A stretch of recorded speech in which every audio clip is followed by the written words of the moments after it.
Hey guys, welcome back. Here's another one in the self-defense training systems free videos, sort of like an introduction to the system. Even though I don't know, I've done maybe 20 videos already. Another probably, oh, it's endless the number of the amount of information and videos coming, but this is all basically the tip of the iceberg of what the self-defense system offers. They also offer like products too, such as bulletproof vests,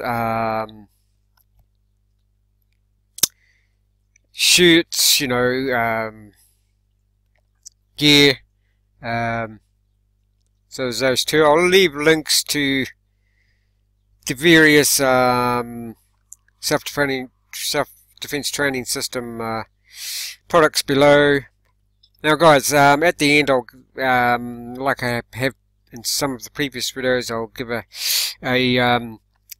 what's a fairly simple but very extremely effective health tip to keep you in good health while you're doing all this training and just for general life really.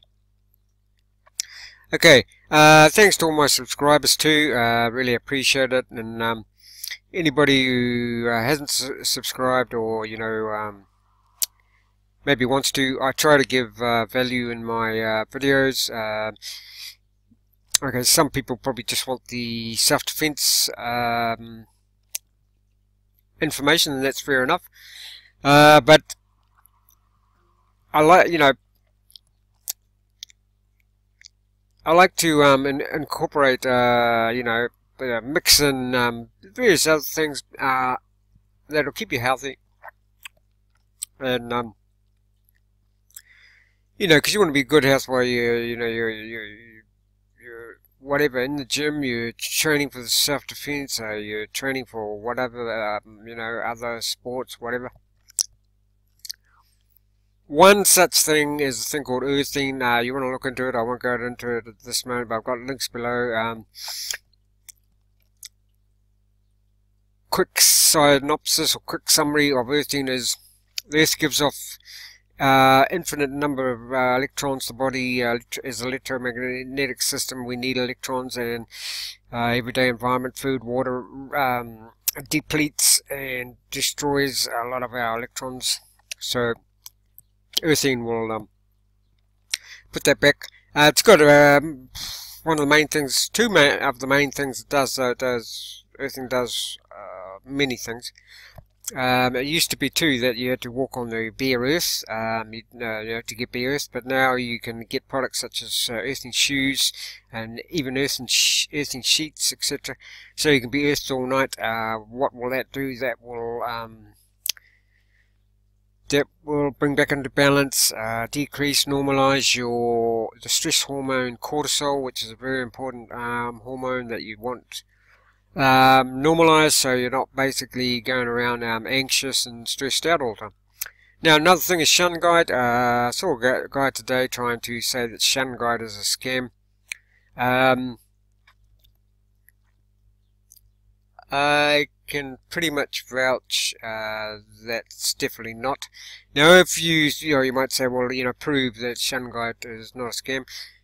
Go and have a look. Various people have, scientists have done scientific studies on it, and it's basically one thing that's all the rage at the moment. Well, two things that I know of that to do with carbon is carbon C60, and Mr. Kish of the Kish Foundation, his GANs, which is basically mostly forms of carbon, different lot is carbon to do with it. Now what the C60 is basically, C60, what it does seem to do wonders is because of the atomic structure of C60, or that particular carbon, is in the shape of a buckyball, or I think it's the shape of a, well, look at a soccer ball, it's that shape. I don't know, I think, is it a dodecahedron? I don't know, dodecahedronal shape, maybe. And it's what that shape does is it draws in, any baddies, free radicals, frequencies, etc.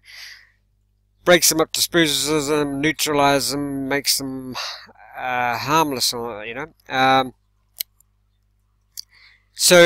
shungite. Actually, come to think of it, I've got to put links. I'll put links to shungite too. I think I've been forgetting to put the shungite links on those. So sorry about that, guys, if you think. But I saw a guy today who's, well, some people were trying to say that, shungite is, scam. Well, what I suggest you do for one thing is look up various scientific studies that have been done on it. The shape of the atomic structure is what like I said, it's called a buckyball, or fullerenes, after Buckminster Fuller, the scientist who first found the atomic structure, discovered the atomic structure. Now, if you say that shungite is, so apart from the scientists' articles that say it's real, you want to go to look at the articles to do with bees. Bees have been saving, in a lot of countries, especially America, I think, bees are disappearing. The hives are going through a syndrome called collapse. What is it? Colony collapse, or hive collapse syndrome, where the bees don't come back. They don't know why.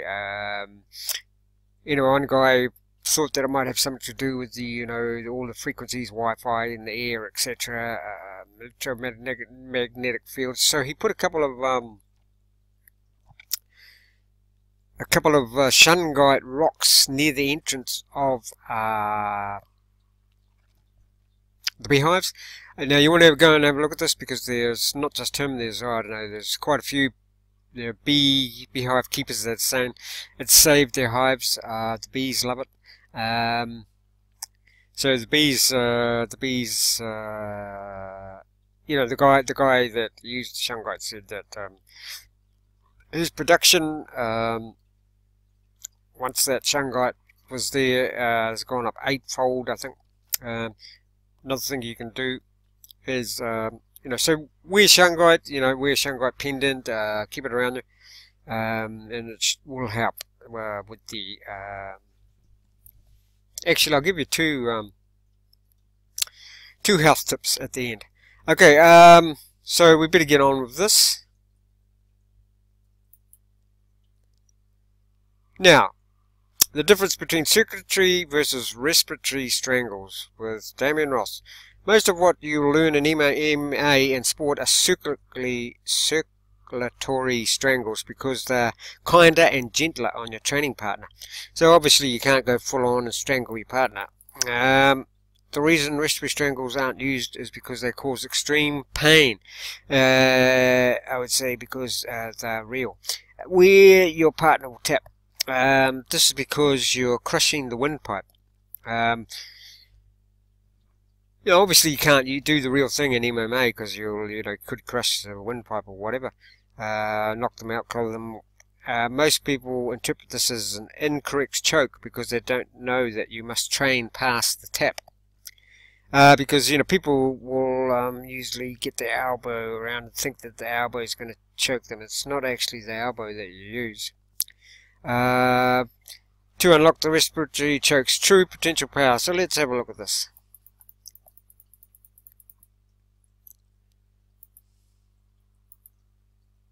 Start that up. This is Damien Ross, CEO of the Self-Defense Company. There's been some talks and questions about how we do a combat strangle and a sport strangle. Most of the sport strangles that you see, the elbow will index with the chin. So you strangle, and eventually you'll get a tap. Okay? Eventually you'll get a tap. If I'm here and I do like the rear, and I do a rear naked, a Japanese type strangle, same thing. Eventually you get a tap. For what we do, that's way too long. And those chokes are the least efficient. Instead of the elbow, we index the ear. Okay, this is right from Self-Defense Training System, Module 3 and Module 11. I'm sorry, Module 12.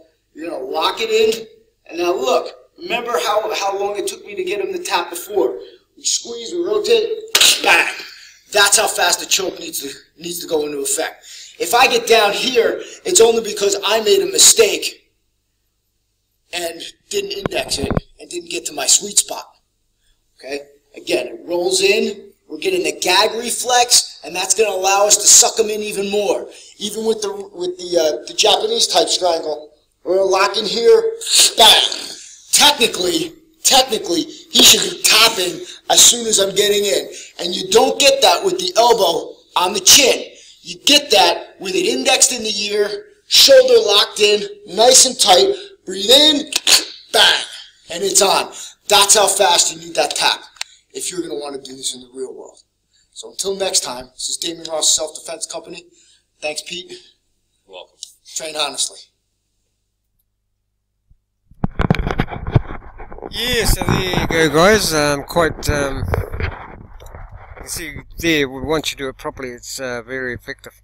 Basically, yeah, you've got your forearm on the, you're twisting it up as he locks in there. You're twisting the arm at the same time, and that's on the windpipe. So yeah, that's going to cause some problems. Now the two health tips I want to give. Firstly, if you guys don't know about it, look up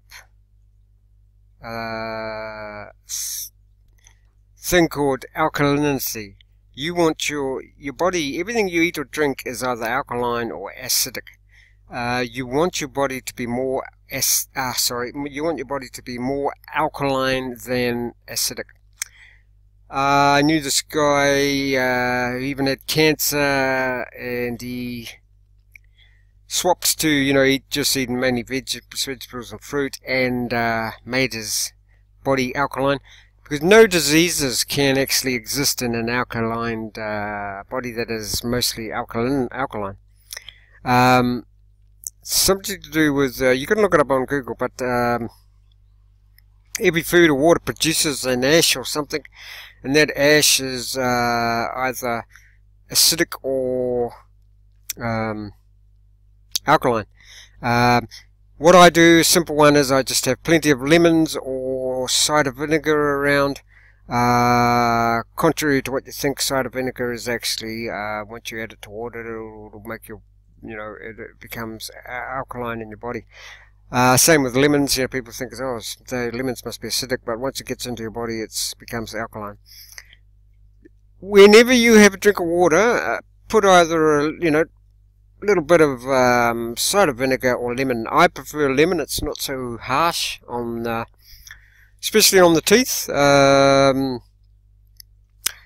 would go with lemons if you can, but have a bottle of cider vinegar sort of in the background in case you run out of lemons. Another thing I do with lemons is, you don't want to throw the peel away, and some people might disagree with this, but what I do is, once I've squeezed the lemons, I don't want to waste them, and I don't want to really put them on among the organics on the garden.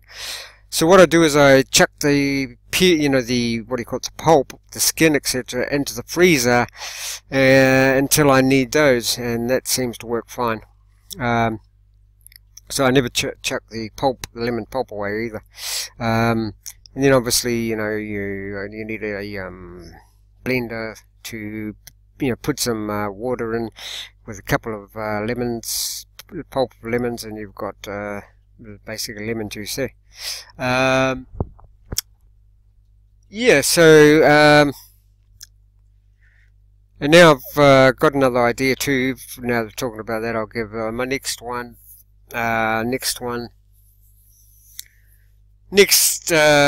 self-defense video. I'll give a good house tip to keep your body and your stomach in tip-top condition, and that's more or less free as well, how you do that.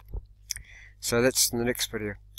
Hopefully I'll remember. So there you go, guys. Oh, no, sorry. The other thing is a thing called orgonite. Look it up. The powers that be, that's another thing, guys. Also what they know, what's known as a truther.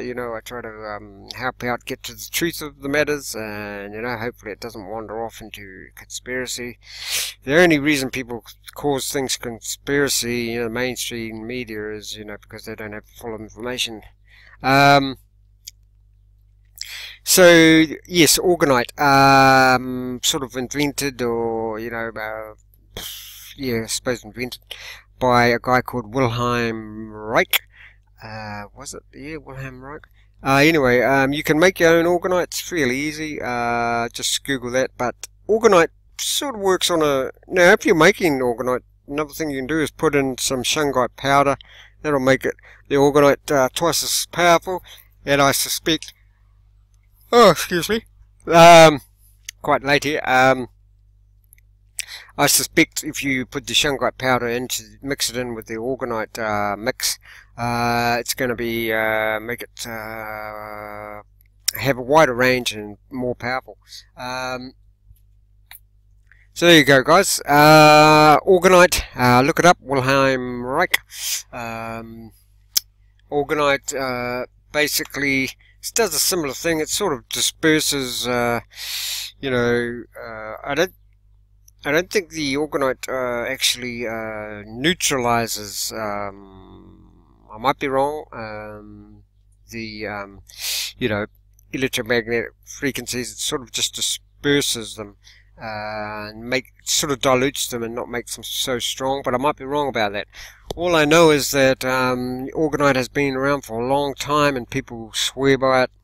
I've made orgonite, and I've got it all around my house, and along with shungite.